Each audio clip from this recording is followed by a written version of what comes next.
கர்த்தருக்கு ஸ்தோத்திரம். மே 18. கிறிஸ்துக்குள் பிரியமானவர்களே, அனுதினமும் தேவனோடு. இன்றைய தலைப்பு, உன் படகில் இயேசு.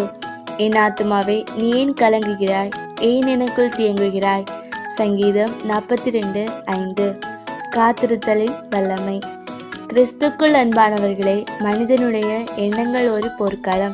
அதில் ஆயிரக்கணக்கான எண்ணங்கள், பயங்கள், சந்தேகங்கள், நிறைவேறாத ஆசைகள் என பலவிதமான சத்தங்கள் தினமும் ஒன்றுடன் ஒன்று மோதிக்கொள்கின்றன.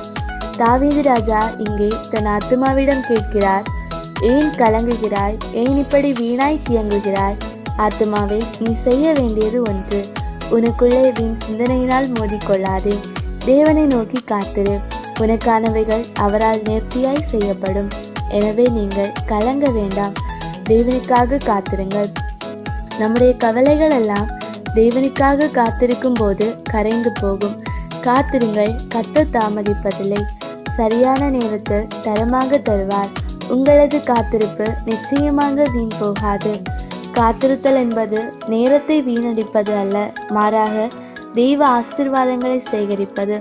நாம் தேவனை நோக்கி பார்க்கும்போது நம்முடைய கலக்கத்தினால் வாடியிருந்த முகம் பிரகாசம் அடைகிறது. துக்கம் மறைந்து அவருடைய சமாதானம் நம் முகத்தில் ஒளியாக பிரதிபலிக்கிறது. மாறாத தேவனில் அடைக்கலம். பிரியமானவர்களே, உங்கள் கவலைகள், பாரங்களுக்கு தீர்வு இல்லையா?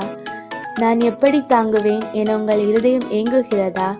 மனிதர்கள் மாறலாம், உங்கள் சூழ்நிலைகள் தலைகீழாகலாம், ஆனால் தேவன் மட்டுமே இன்றைக்கும் மாறாதவர்.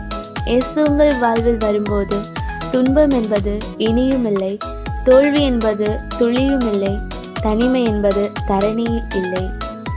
இயேசு தாங்குவார், இனிமேலும் சுமப்பார். உன் வாழ்க்கை பயணத்தில் இனியும் தளராதே, பதறாதே. அவர் கிருபை உன் கூட உண்டு.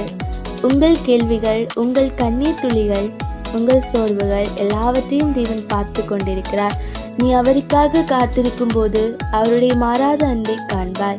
அவரே உன் முகத்தின் வெளிச்சமும், உன் அழகின் முடிவும், உன் வாழ்க்கையின் விடிவுமானவர். ஆமென்.